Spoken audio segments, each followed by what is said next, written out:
शुभ आशीष। Synthesis के part 1 में हमने आपको नियम बताए और कुछ प्रयोग करके भी बताया, एग्जाम्पल समझाए। उसी के आगे आज हम आपको कुछ और समझाते हैं। तो उसमें जो रूल्स हैं उनका उपयोग हम करते हैं। ही वेंट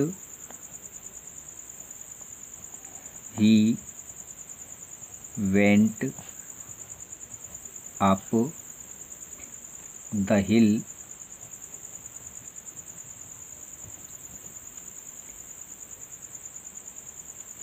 he saw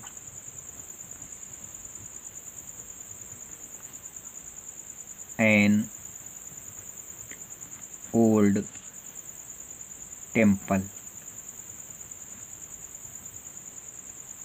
अब इसको देखिए, क्या क्या देखना होता है। दोनों का सब्जेक्ट एक है, दोनों पास्ट इंडेफिनिट में हैं, ये देखिए। और एक काम पहले पहाड़ी पर चढ़ने का हुआ और उसके बाद मंदिर देखने का काम हुआ। तो ऐसी स्थिति में हम लोग प्रेजेंट पार्टिसिपल का प्रयोग करते हैं। तो जो काम पहले हुआ है उसको हम प्रेजेंट पार्टिसिपल बनाते हैं। प्रेजेंट पार्टिसिपल क्या होता है, वो आईएनजी फॉर्म होता है। तो वेंट का प्रथम फॉर्म जो है गो होता है, तो गोइंग, तो इसका अर्थ हो गया जा करके। तो going up the hill he saw an old temple। इस तरह से सिंपल सेंटेंस बन गया। जैसा कि पहले बताया जा चुका है वीडियो में कि सिंपल सेंटेंस का मतलब होता है एक फाइनाइट वर्ब होना, ये सा इसमें फाइनाइट वर्ब है, और दूसरी इनफाइनाइट वर्ब्स ये गोइंग आ गई इस पर। तो इस तरह से सिंपल सेंटेंस होता है। और इनफाइनाइट वर्ब में जीरेंड, पार्टिसिपल और इन्फिनिटिव, ये 3 हो सकते हैं। तो और आगे अभ्यास करते हैं।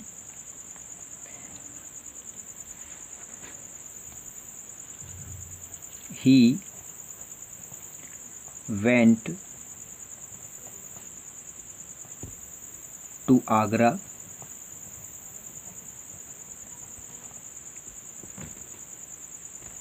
he wanted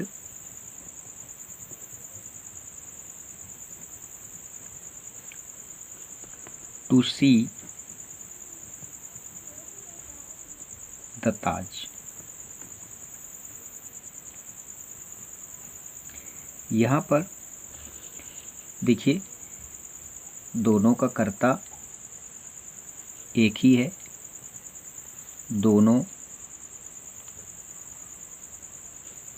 पास्ट में है, लेकिन पहले वाले वाक्य में इस वाक्य में एक अंतर है।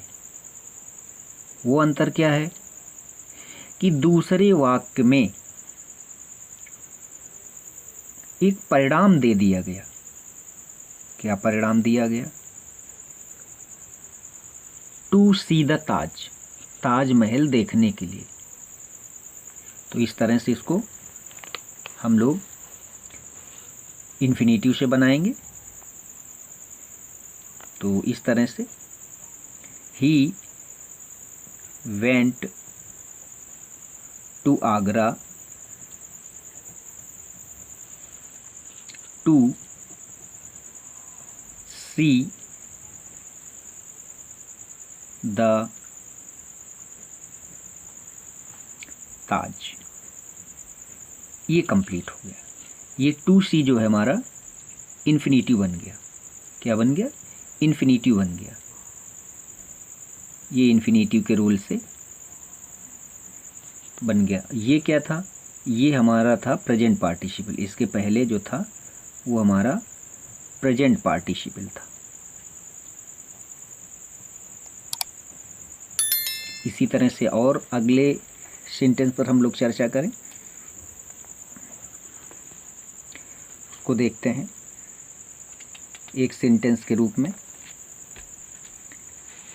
वो सेंटेंस इस तरह से है, the bell rang, the bell rang, the school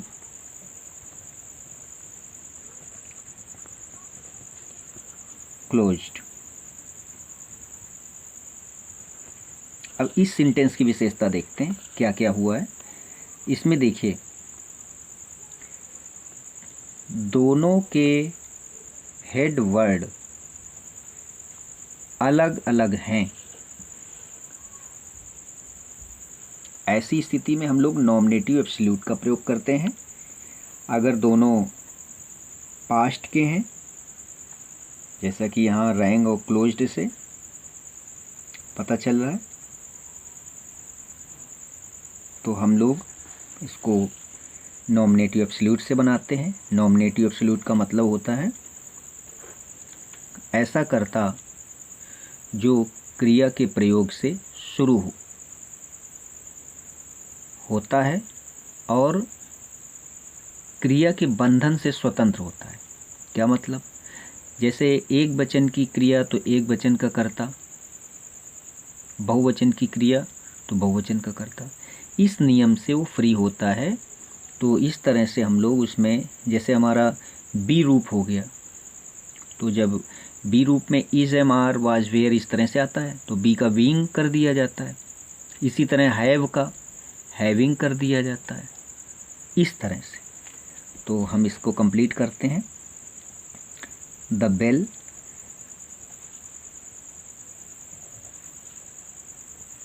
having रंग, क्योंकि हैविंग के साथ third form, the school, the school closed, ये कंप्लीट हो गया। ये हैविंग रंग जो हुआ ये हमारा नॉमिनेटिव एब्सोल्यूट में प्रयोग हो गया। इसका अर्थ पश्चात निकलता है। एक ही वाक्यों को हम सिंपल, कॉम्प्लेक्स या कंपाउंड में बदल सकते हैं। सबके नियम, इसके पहले कॉम्प्लेक्स कंपाउंड का वीडियो एक साथ और अलग अलग आपको पढ़ा दिए गए हैं, उनका भी प्रयोग करें। अगला सेंटेंस हम आते हैं।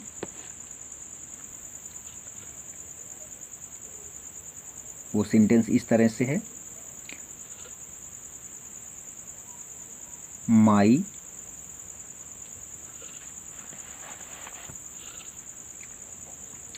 Brother is ill, he has high fever.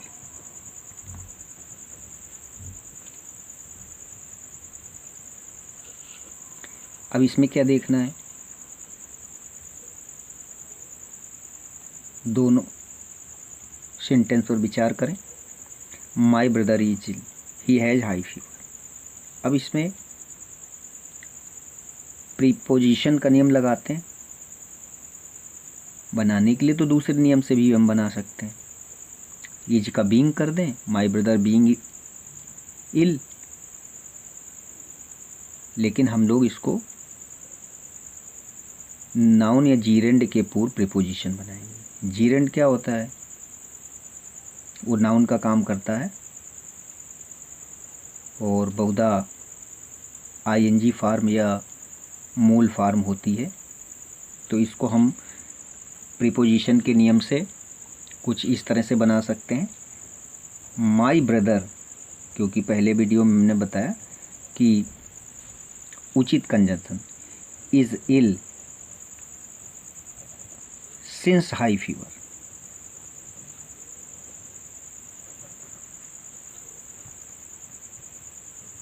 तो इस तरह से नाउन के पूर्व हमारा ये नाउन हो गया और ये हमारा प्रीपोजिशन हो गया। तो नाउन के पूर्व प्रीपोजिशन का प्रयोग हो गया ये हमारा, ये वाला और ये वाला। इस तरह से हम प्रीपोजिशन का प्रयोग करते हैं। एक वीडियो और देख लें इसी का। He wrote a book, he wrote a book, the book was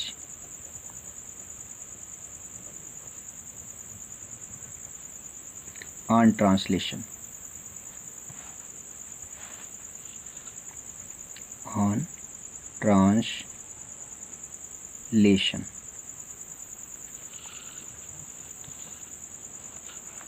इसको कैसे करें? he wrote a book on translation।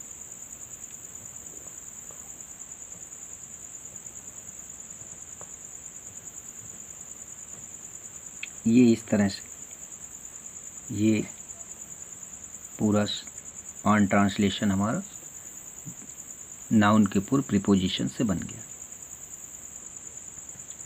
ये इसका हिस्सा है। इसी तरह से अगले नियम पर चर्चा करें हम लोग, तो उस नियम में कुछ इस तरह से हम लोग अभ्यास करते हैं। कबीर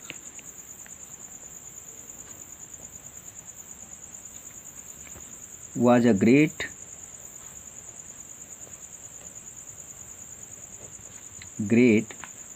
रिफॉर्मर। रिफॉर्मर मीन होता है समाज सुधारक। He was a weaver. Weaver mean होता है बुनकर या जुलाहा।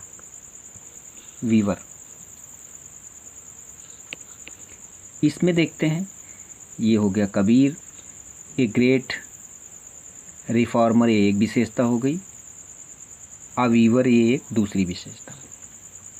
एक ही वाक्य में जब एक ही नाउन की अलग अलग विशेषताएं बताई जाती हैं तो हम लोग नाउन फ्रेज या नाउन इन अपोजिशन का प्रयोग करते हैं। देखिए कैसे। Kabir comma a great reformer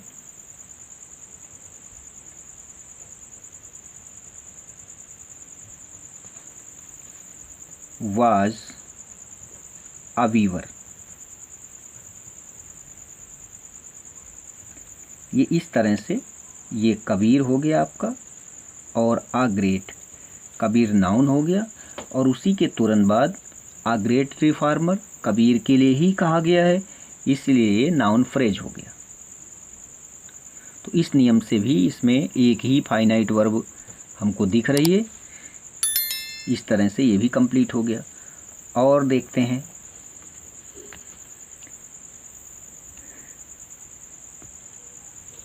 he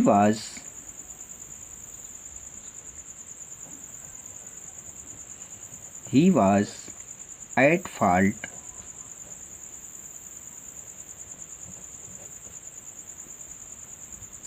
there is no doubt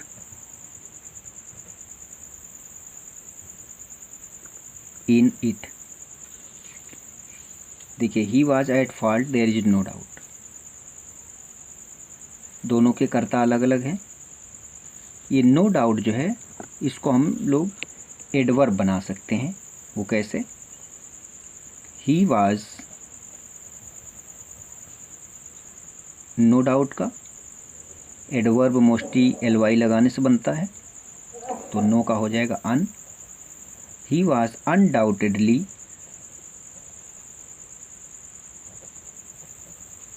at fault.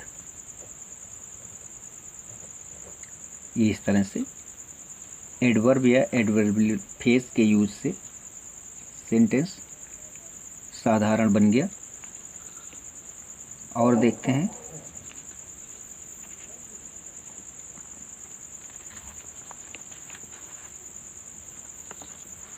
वो सेंटेंस है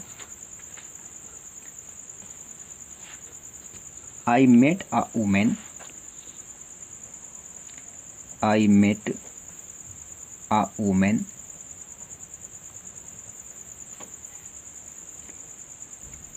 शी वाज पुअर। अब इसमें देखिए दोनों का सब्जेक्ट अलग अलग है, तो इसको जब ऑब्जेक्ट की विशेषता, ये हमारा आ वुमेन पहले सेंटेंस में ऑब्जेक्ट है और इसी की विशेषता इसमें पुअर का होना बताया गया है।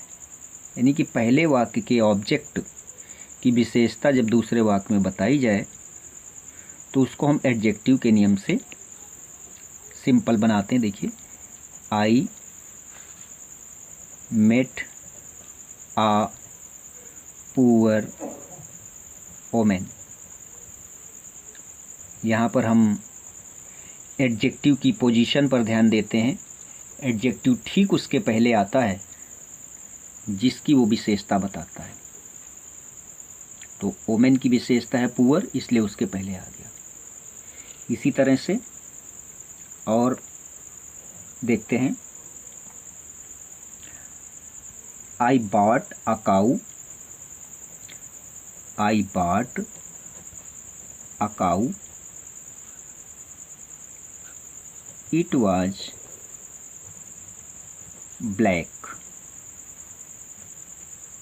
तो देखिए, ये अकाउ ऑब्जेक्ट और इसी की विशेषता है अ black.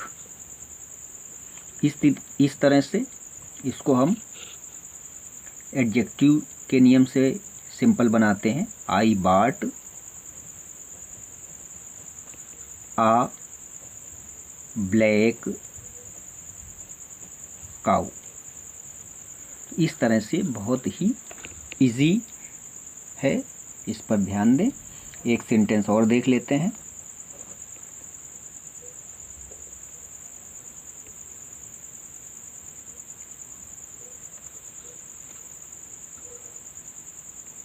Ram went to Agra, Mohan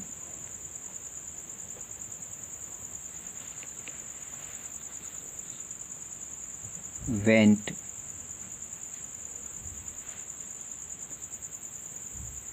also। अब इसको देखते हैं, Ram went to Agra, Mohan went to Agra, यानी दोनों कर्ता एक ही स्थान की ओर गए। तो हम इसको इस तरह से करेंगे, Ram and Mohan went to Agra. इस तरह से डियर यंग लर्नर्स, ये आज का जो हमारा टॉपिक था, वाक्यों को जोड़ करके सिंपल सेंटेंस बनाना, वीडियो पार्ट 1 में सिंथेसिस के हमने सारे रूल्स आपको बता दिए, इसमें एक्सप्लेन कर दिया। डियर यंग लर्नर, शुभ आशीष, अच्छी तरह सीखिए, पढ़िए, खुश रहिए।